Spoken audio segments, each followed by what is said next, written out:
안녕하세요. 저는 현재 한국에 살면서 영국 회사원으로 일하고 있는 영국인 페니 그랜빌이라고 합니다. 저는 영국 런던에 있는 저희 아버지 회사에서 재택근무자로 일하고 있어 영국 회사에 다니면서도 한국에서 살 수 있었는데요.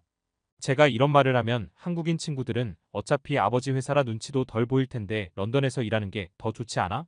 라고 말하곤 했습니다. 한국인들은 아무래도 미디어에서만 보여지는 런던의 모습만 보니 굉장히 낭만적인 도시처럼 생각하더라고요. 실제 런던은 너무 사람이 북적이고 변덕스러운 날씨 때문에 고역일 때가 많습니다. 반면에 한국은 런던보다는 날씨가 덜 변덕스러운 데다가 제가 사는 북한산 근처는 자연경관도 좋고 공기가 맑아 살기가 아주 좋아요. 그러나 결정적으로 제가 한국에 온 것은 조금 다른 이유인데요. 바로 저의 병 때문이었습니다. 어린 시절 저는 어머니의 외도와 부모님의 이혼으로 방황했던 때가 있었습니다. 그래서 미성년자임에도 하면 안 될 짓을 하고 말았습니다. 바로 담배를 피우게 된 것이죠. 저는 무려 만 13살 때부터 피우기 시작했고 몇 년을 그렇게 살았습니다. 그걸 피우면서 술을 먹으면 스트레스가 조금 줄어들었거든요. 아버지는 이혼하고도 일 때문에 무척 바빴기 때문에 저한테 크게 신경 쓰지 못했지만 학교 선생님의 부름으로 상담하게 된 후에야 제가 심각한 상태임을 알게 되었죠. 저는 알코올과 니코틴 중독을 치료하기 위해 재활센터에 들어갔습니다.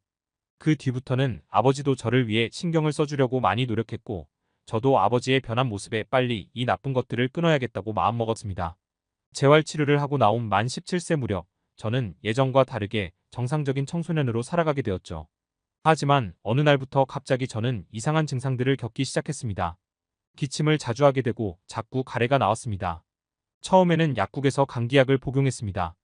곧 졸업을 앞둔 시기였고 그동안 엉망으로 생활하느라 학업을 놓아버렸기 때문에 이를 만회하기 위해서는 열심히 공부해야 해서 1분 1초가 부족했거든요. 그러던 어느 날, 그날도 하루 종일 공부하고 있던 저는 잠시 공원에 산책하러 나갔습니다.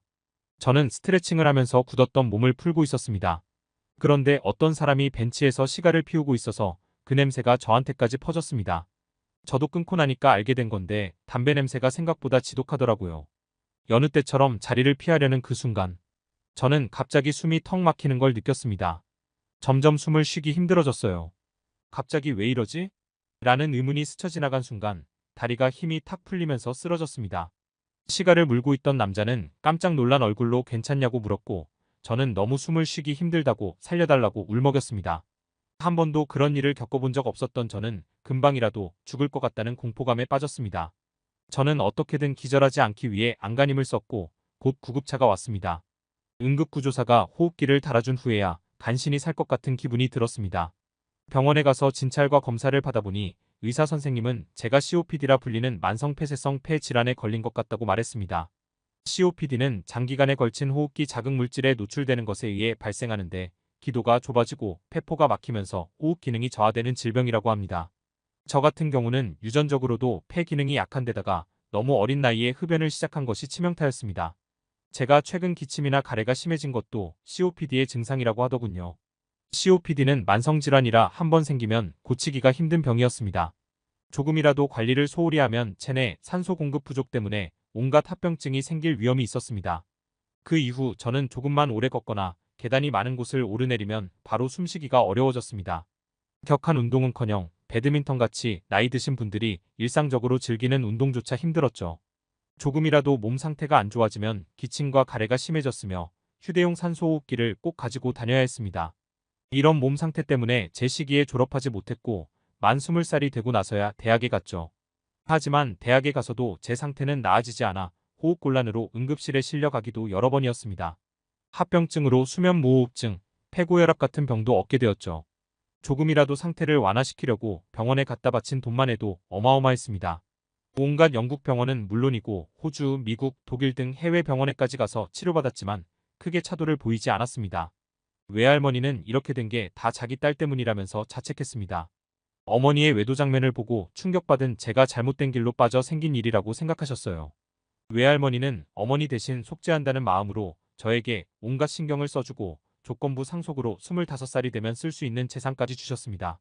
사람들은 상속녀가 된 저를 부러워했지만 돈은 상속하기 전부터 크게 부족하다고 생각한 적 없었습니다. 저희 아버지도 외할머니만큼 재산이 많진 않지만 부유했으니까요. 문제는 돈이 있어도 병을 못 고친다는 거죠. 저는 차라리 평범하게 살아도 건강한 사람들이 너무나 부러웠습니다. 너무 우울한 날에는 차라리 세상을 떠나고 싶다는 극단적인 생각까지 치달았습니다.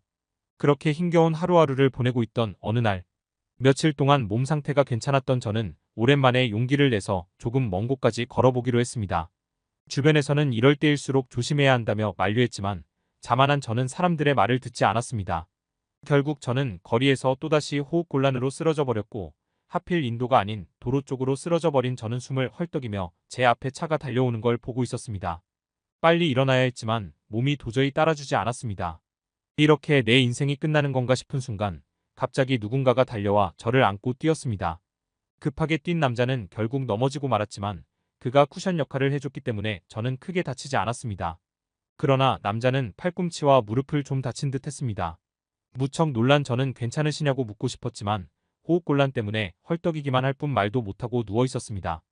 빨리 호흡기를 꺼내야 하는데라는 생각뿐 움직일 수조차 없었죠. 그런데 남자가 실례할게요라는 말과 함께 제 가방에 손을 대더니 익숙한 손길로 산소호흡기를 빼내더군요. 그는 제 입에 호흡기를 가져다 댔습니다. 점차 안정을 되찾아갔고 드디어 정상적인 소통이 가능해지자 그에게 도와주셔서 너무 감사하다고 말했습니다. 남자는 대뜸 저에게 혹시 COPD냐고 묻더군요.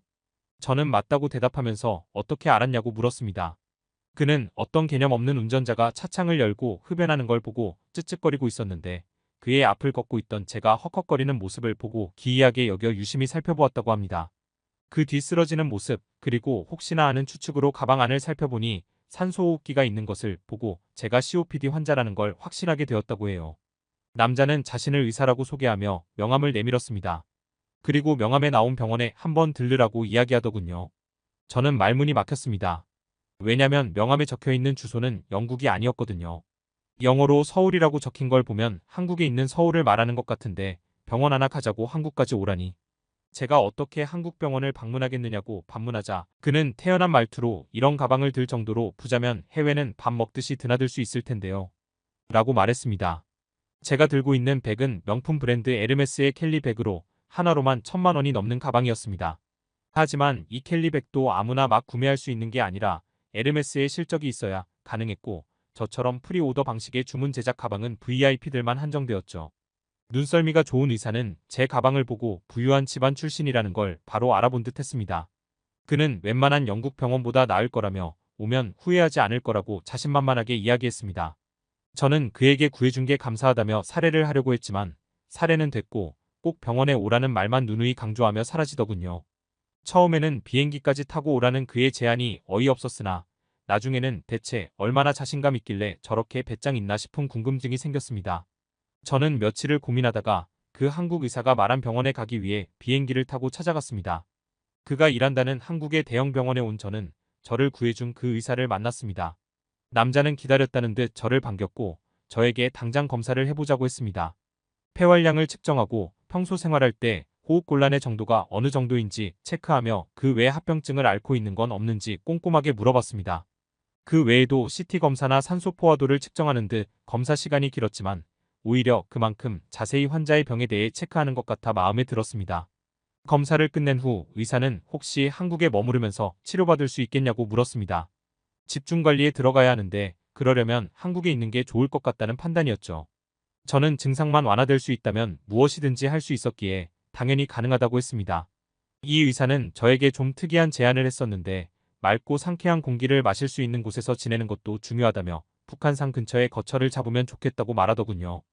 저는 그래봤자 똑같은 서울 대도시권인데 공기질이 뭐 그렇게 큰 차이가 있겠나 싶었습니다. 그런데 막상 그의 말대로 북한산 근처 집을 빌려 살아보니 맑은 공기의 힘이 바로 실감되더군요. 제가 대기오염이 심한 런던에서 살아서 그런지 그 차이가 더 크게 느껴졌습니다. 아침에 일어날 때 런던에서는 몽롱하거나 머리가 아플 때가 많았는데 이곳에 와서는 항상 상쾌한 기분으로 깨곤 했습니다. 좋은 공기도 마시고 커피도 마시면서 여유롭게 시간을 보내다가 오전 9시가 넘어갈 즈음 병원에 가 재활 프로그램을 받곤 했습니다. 유산소 운동 같은 운동 훈련을 비롯해 호흡법 훈련 심지어 기침하는 법까지 다시 배웠습니다. 의사는 저 같은 COPD 환자들은 기침과 가래를 일상적으로 겪는데 가래를 제대로 배출하지 못하면 폐렴 등 합병증에 걸리기도 쉽다고 했습니다. 가래를 제대로 배출할 수 있는 기침법까지 꼼꼼하게 가르쳐 주셨죠. 한국에서 치료받으면서 저는 아시아에 있는 나라들이 의료기술이 더 낮을 거란 편견이 완전히 깨졌습니다. 환자인 제가 느끼기엔 한국이 훨씬 치료 프로그램도 체계적이라는 게 느껴졌어요. 저는 한국에 온 지 1년쯤 지나자 몸이 훨씬 건강해졌습니다. 이제 예전과 달리 몇십 분 이상 걸을 수 있었고 기침과 가래도 확연히 줄어들었습니다. 건강해진 모습을 부모님과 외할머니에게 보여주고 싶어 다시 영국으로 간 저는 기뻐하는 아버지를 보며 폭탄 선언을 했습니다. 저 앞으로 계속 한국에서 살고 싶어요. 영국 공항 바깥으로 나온 순간 저는 공기가 탁한 걸 바로 느낄 수 있었습니다. 저는 이곳으로 돌아오면 다시 제 몸이 더 나빠질 거라는 예감이 들었습니다.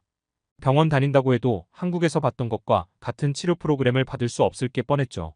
부모님과 외할머니는 무척 당황하셨지만 제가 이유를 말하면서 설득하자 곧 이해하고 저의 선택을 존중해 주셨습니다. 한국으로 이민 간 저는 서울에서 치료받다가 상태가 더 좋아지자 병원에 방문하는 날을 일주일에 한 번으로 줄이고 집에서 의사가 알려준 호흡법과 운동을 병행하고 있습니다. 앞으로도 저는 계속 한국에 머무르면서 건강하게 행복한 삶을 누릴 생각입니다. 어둑어둑한 골목, 한국인 남성이 어딘가로 다급하게 걸어갑니다. 그 뒤를 덩치가 큰 캐나다 남성이 바짝 뒤쫓더니 한국인 남성에게 돈을 내놓으라고 협박하기 시작합니다. 같은 패로 보이는 남성들이 한국인 주의를 에워싸지만 그는 오히려 훈계를 하는데요. 그의 태도에 캐나다인이 화가 났는지 주먹을 크게 휘두릅니다.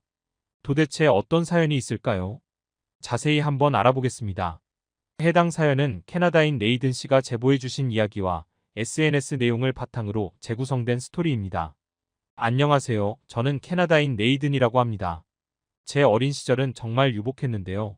아버지가 사업을 하고 계셨는데 정말 잘 되어갔거든요. 심지어 미국에 부동산을 많이 사두실 정도였죠. 정말 남들이 부러워할 만한 재력가 집안이었습니다. 하지만 그 모든 것이 한순간에 무너질 수 있더군요. 미국에서 발생한 리먼 사태로 인해 부동산의 하락이 큰 영향을 미쳤습니다. 저희 아버지는 미국인이셔서 캐나다보다는 미국에서 사업을 하는 것이 편하다며 항상 미국에 계셨습니다. 빚도 재산 중 하나라는 생각을 가지신 분이었는데 부동산 서류가 그냥 종이 쪼가리가 되는 것을 보실 수밖에 없었죠. 캐나다에 있는 집도 팔 수밖에 없었습니다. 아버지는 무슨 생각이셨는지 집을 판 돈으로 주식을 하셨고 그 결과 저희 손에는 아무것도 남지 않았습니다. 미국에 있던 아버지는 말 그대로 밖에 나앉았고 캐나다에 있던 어머니와 저도 문제가 되었죠. 다급하게 아버지께 연락을 했으나 그 어떤 수단으로도 닿지 않게 되었습니다. 어머니는 아버지를 찾겠다고 저를 두고 떠나시더군요. 그렇게 자연스럽게 혼자가 된 저는 노숙자 신세가 되었습니다. 인생이 어떻게 될지 모른다는 것을 어린 나이에 너무 잘 알게 되었습니다. 한순간에 모든 것을 잃게 된 저는 방황하기 시작했습니다. 저처럼 거리에서 살게 된 아이들을 만나는 것은 쉬운 일이었습니다. 어두운 곳들을 찾아다니면 어떻게 알았는지 그런 아이들이 모이기 마련이더군요. 그렇게 저는 그들에게 섞여 들어갔습니다. 먹을 것을 제공하고 싸우는 법을 알려주더군요. 나쁜 일을 하는 것은 너무나 쉬운 일이었죠. 심한 아이들을 약을 팔기도 했습니다.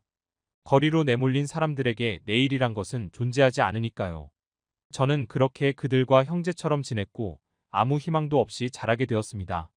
어른들은 저희를 보면 도망가거나 침을 뱉거나 둘 중 하나였습니다. 그래서인지 어른들에 대한 불신이 가득해졌습니다. 결국 저는 폭력을 서슴없이 하는 사람이 되었죠. 그래도 저는 다른 친구들처럼 총이나 무기는 사용하지 않기로 결심했습니다. 사람을 죽이고 싶지는 않았으니까요. 저는 평소에 협박으로 돈을 뜯어내곤 했습니다. 항상 동양인을 골랐는데 겁이 많아 협박만 해도 돈을 주고 사라지기 때문에 일이 쉬웠거든요. 그날도 중년의 동양인 남자가 지나가기에 조용히 따라갔습니다. 그에게 가까이 다가간 제가 돈을 요구하자 그의 주변으로 제 친구들이 서기 시작했죠. 그는 놀라기는커녕 그렇게 살면 안 된다고 훈계를 하더군요. 어이가 없어진 저는 그에게 주먹을 휘둘렀습니다. 원래는 주먹에서 타격감이 느껴져야 하는데 전혀 느껴지지 않더군요. 오히려 제 왼쪽 옆구리가 아팠습니다. 동양인 남자가 제 주먹을 피하고 저를 공격했던 겁니다. 주변에 있던 친구들은 주춤거리며 도망가기 시작했습니다. 저는 물러서지 않고 그에게 다시 주먹질을 했죠. 남자는 제 주먹을 당연한 듯이 피하고는 호탕하게 웃었습니다. 씩씩거리는 저를 향해 뜬금없이 자신의 체육관에서 일해볼 생각이 없냐고 하더군요. 맷집이 강하고 투지가 있는 게 보기 좋다면서요.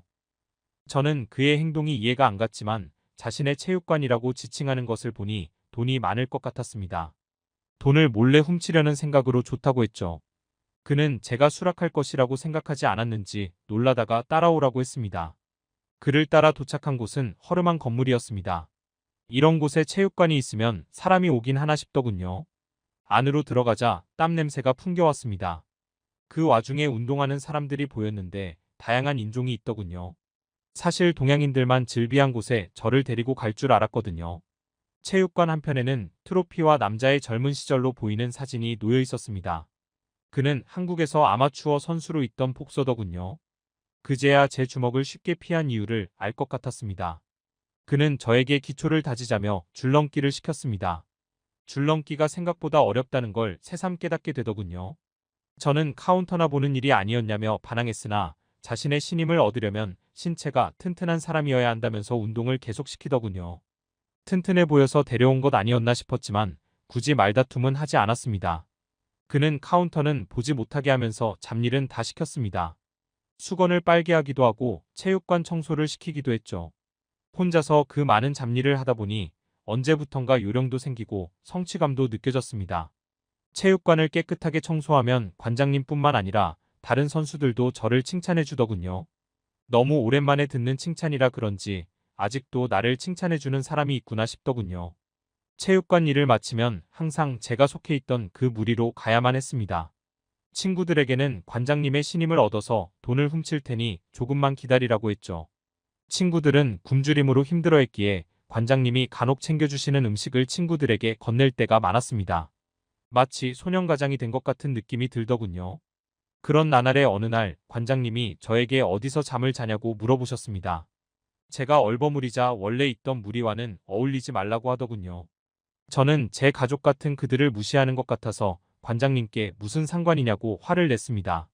관장님은 잠깐 생각하시더니 가족이라도 자신을 망치는 사람은 가족으로 두면 안 된다고 말씀하시더군요. 저는 입을 다물었습니다. 당장 뛰쳐나가고픈 마음도 있었으나 나가봤자 갈 곳이 없다는 것도 잘 알고 있기에 저는 그냥 들을 수밖에 없었습니다. 관장님은 말을 이어서 하셨습니다. 생각보다 성실히 일하는 저를 보고 신임하게 되었다며 카운터도 맡기고 체육관에서 잘 수 있게 해주시겠다고 했습니다. 저는 어안이 벙벙해졌죠. 솔직히 이렇게 빨리 신임할 줄 몰랐거든요. 한편으로는 드디어 돈을 빼낼 수 있겠다는 생각도 들었습니다. 그런데 그 생각을 하자마자 평소에는 들지 않던 양심의 가책이 느껴지며 관장님의 기대에 어긋나고 싶지 않더군요. 당장 오늘부터 지내라는 말에 저는 내일부터 지내겠다는 말을 하고 친구들에게 돌아갔습니다. 제 친구들은 도대체 언제 신임을 얻는 거냐면서 그냥 나오라는 말을 하더군요. 저는 기다려달라는 말을 할 뿐 관장님이 하셨던 말을 하지는 않았습니다. 고민으로 밤을 지새워서인지 저는 다음날 늦게 체육관에 도착했죠. 관장님은 신임받자마자 늦으면 어쩌냐며 평소에 호탕한 웃음을 보내시더군요. 그때 제 뒤에서 저를 부르는 목소리를 들었습니다. 고개를 돌리자 친구 중 하나인 마크가 서 있더군요. 당황한 저는 마크를 붙잡고 인적이 드문 곳으로 데려갔습니다. 마크는 다짜고짜 관장의 돈을 언제 빼돌릴 거냐고 하더군요. 저는 생각보다 어렵다고 하자 신임받는다는 말을 다 들었다면서 저를 받아준 친구들을 배신하는 거냐고 화를 냈습니다. 저는 아무 말도 하지 못하고 입을 다물었죠. 마크는 씩씩거리면서 저를 때리더군요. 저도 제 마음을 확신하지 못해 혼란스러웠기에 맞고만 있었습니다. 그때 관장님의 목소리가 들리더군요. 그는 마크에게 그만하라면서 뭔가 뭉치를 주셨습니다. 자세히 보니 돈 뭉치더군요. 저는 배신한 적 없다면서 친구들을 위해서 자신에게 돈을 요청했었다며 관장님이 제 편을 들어주셨습니다. 관장님은 평소에 미소를 보여주시며 마크에게 힘들 때 언제든 와서 쉬라고까지 하시더군요. 저는 앞으로 체육관에서 일하기로 계약해서 친구들에게는 못 갈 것이라는 말을 하더군요. 마크는 핏줄이 튀어나올 정도로 주먹을 쥐었지만 그대로 사라졌습니다. 저는 무리에서 방출된 것이라는 생각에 울고 있자 관장님은 평범하게 살라며 저를 다독이셨죠. 그날 저녁 링 위에 이불을 깔아놓고 관장님과 누웠습니다.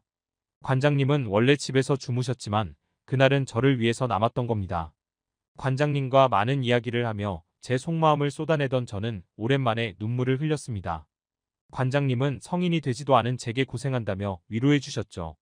저는 관장님 덕분에 나쁜 일에서 손을 떼고 열심히 일했습니다. 그렇게 몇 달을 지냈는데 마크가 또 찾아왔더군요. 이번에는 다른 몇 명도 같이 있었습니다. 어디서 총이라도 구해온 건가 싶어 긴장하는데 마크는 쉴 곳이 필요하다는 말을 했습니다. 이야기를 들어보니 항상 저희가 있던 구역이 재개발 때문에 부서졌다고 하더군요. 저는 당황했으나 관장님은 괜찮다며 제 친구들을 받아주셨습니다. 관장님은 그들에게도 운동을 가르쳐주고 일자리가 있으면 소개도 시켜주는 등 자선단체가 할 만한 일을 하기 시작하셨습니다. 그래서였을까요? 저뿐만 아니라 제 친구들까지 개과천선하게 되었습니다. 나쁜 일과는 연관이 없었던 사람처럼 성실하게 지내게 되었죠. 성인이 되면서 각자 돈을 벌 수 있는 더 먼 곳으로 향하며 뿔뿔이 흩어졌습니다. 저 또한 사정상 먼 곳으로 떠났습니다. 관장님 덕분에 성실히 살아가던 저는 헬스장을 하나 차릴 수 있게 되었습니다. 그러던 중 관장님이 아프다는 소식을 우연히 알게 되었습니다. 그렇게 건강하시던 분이 아프시다니 저는 황급히 관장님을 만나러 갔습니다. 그곳에는 쇠약해진 관장님이 계시더군요. 말을 들어보니 폐암이라고 했습니다. 어떻게든 돈을 모아 수술을 진행해 드리려고 했으나 이미 손을 쓸 수 없다고 하시더군요. 뿔뿔이 흩어져 있던 저희는 자식처럼 그의 곁에 모였습니다. 우연히 들었지만 관장님도 어린 시절 부모님과 헤어져 방황하시다 복싱 선수까지 되시고 결국 여기까지 오신 거였죠. 저희랑 방황하던 시절이 비슷하셔서 받아주셨던 거였습니다. 그렇게 저희는 관장님 곁에서 임종을 지켰습니다. 그리고 그의 뜻을 받들고자 저는 현재 방황하는 청소년이 있는 곳을 일부러 찾아가 먹을 것을 나눠주기도 하고 운동을 할 수 있게 도와주기도 합니다. 저는 관장님이 말씀하셨던 신체가 건강하면 마음도 건강해진다는 말을 믿습니다. 저는 아직도 관장님이 그립습니다. 저는 호주의 멜버른에 사는 에릭이라고 합니다. 저는 호주에 있으면서 식당을 하고 있어요. 어떤 식당이냐면 특이하게도 한식을 파는 식당입니다. 한국인이 한국이 아닌 외국에서 한식당을 한다고 하면 전혀 특이할 게 없지만 저는 호주에서 평생 산 백인이거든요. 그래서 사람들에게 제가 식당 주인이라고 하면 간혹 놀라는 경우도 있습니다. 한식 중에서도 어떤 한식을 파는지 궁금하실 텐데요. 제 식당은 포장마차 스타일입니다. 포장마차에서는 무엇을 팔죠? 한국인분들께는 익숙할 골뱅이 무침, 꼼장어, 쭈꾸미 볶음, 새우구이, 돼지 껍데기, 김치찌개, 닭똥집, 계란말이 등 지극히 한국적인 음식과 술에 곁들이면 좋을 안주를 팔죠. 한국에서 산 적이 있거나 한국과 대단한 인연이 있거나 그런 것은 아니고요. 어쩌다 한식당, 그것도 포장마차를 하게 되었는지 궁금하시죠? 지금부터 그 사연에 대해 들려드리도록 하겠습니다. 해당 사연은 호주의 자영업자 에릭 씨가 제보해준 이야기와 SNS 내용을 바탕으로 재구성된 스토리입니다. 원래 저는 평범하게 브런치 카페를 운영했었습니다. 흔하디 흔하고 가게도 많지만 제 가게가 있는 곳이 유명한 관광지이기 때문에 매출 걱정은 할 필요 없었죠. 해외에서 온 관광객들이 앞다투어 찾아가는 유명 맛집까지는 아니었고 아는 사람만 아는 맛집으로 인기가 좋았습니다. 적자를 기록한 적이 없었으니 말 다 했죠. 그러던 어느 날부터 동양인 손님들이 많이 오기 시작했습니다. 제 가게뿐만 아니라 다른 식당에도 동양인들이 많아졌었죠. 그 많은 사람들이 중국인이라는 건 쉽게 알 수 있었어요. 식당에 들어온 지 3분도 지나지 않아 알 수 있었던 건 모두 그들의 쩌렁쩌렁한 목소리 때문이었습니다. 말을 정말 크게 하더라고요. 무슨 문제가 있어서 화를 내는 줄 알고 놀랄 정도였습니다. 그런데 그냥 목소리가 컸던 거예요. 주문을 할 때도 목소리가 컸지만 자기들끼리 중국어로 대화할 때는 귀가 다 아플 정도였습니다. 제 식당에서 파는 음식이 중국인들의 입맛에 맞았던지 중국인들이 참 많이도 먹으러 오더라고요. 기존보다 매출이 확 뛰어서 몹시 바빠졌습니다.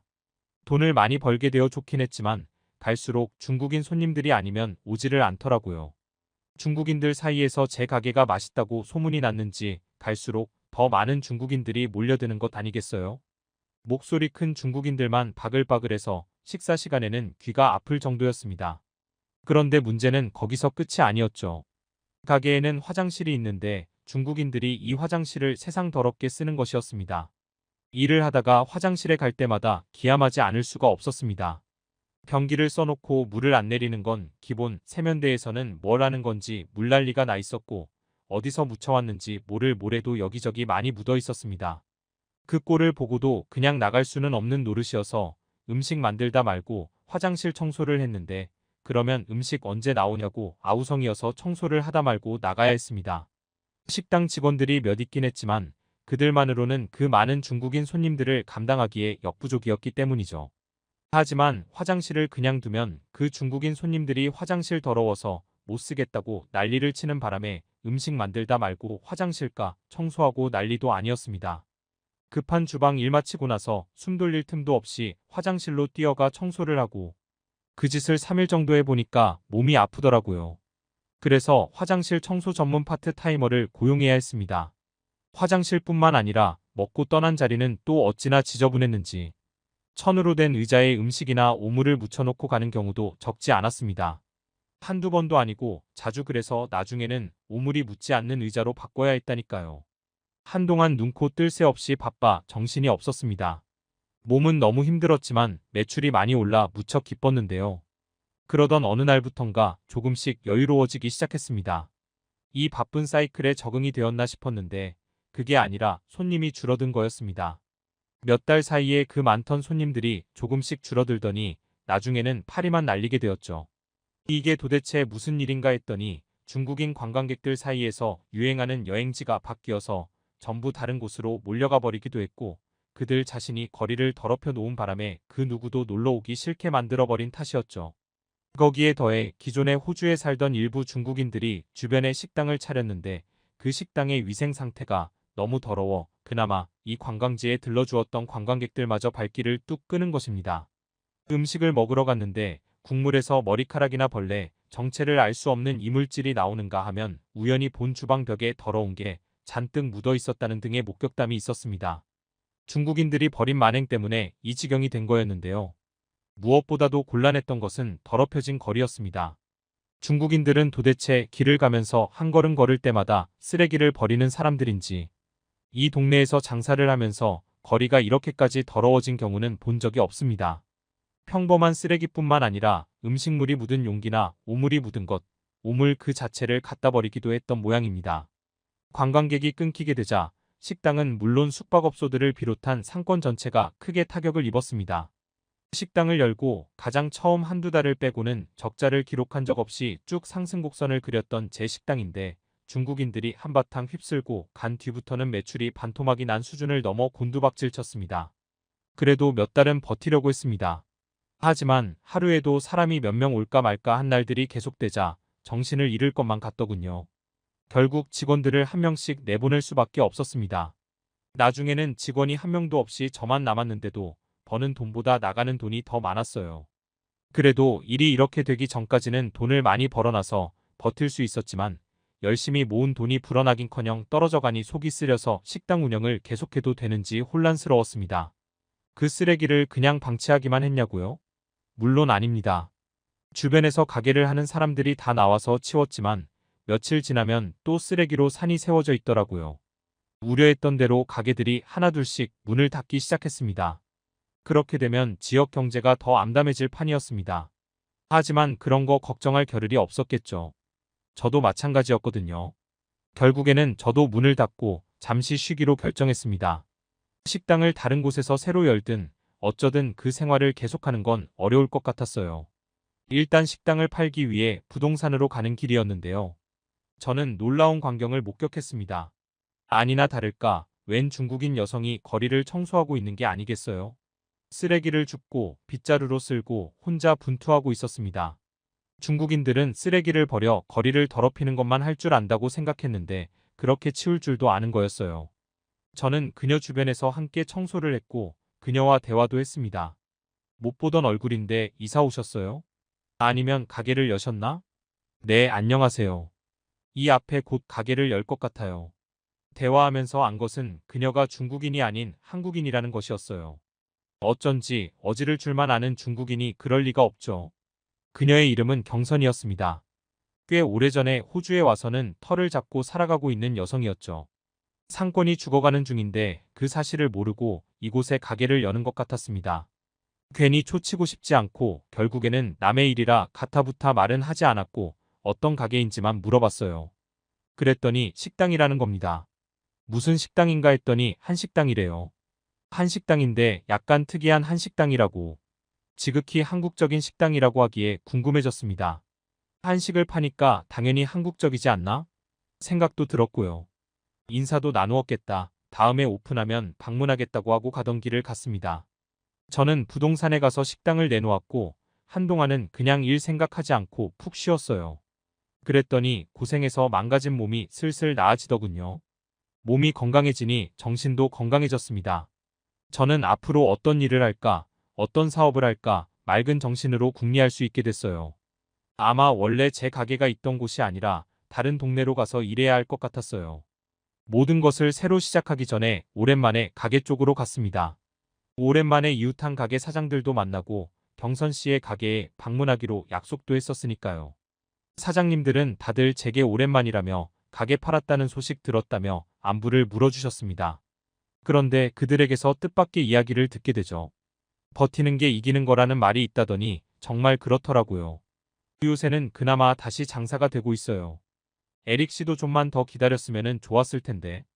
그런데 그 이야기를 듣기도 전부터 이미 거리가 사뭇 달라졌다고 느꼈습니다. 얼마 전까지와 다르게 거리가 깨끗한 거예요. 그리고 사람들도 많이 다니고요. 중국인들보다 백인이 더 많았죠.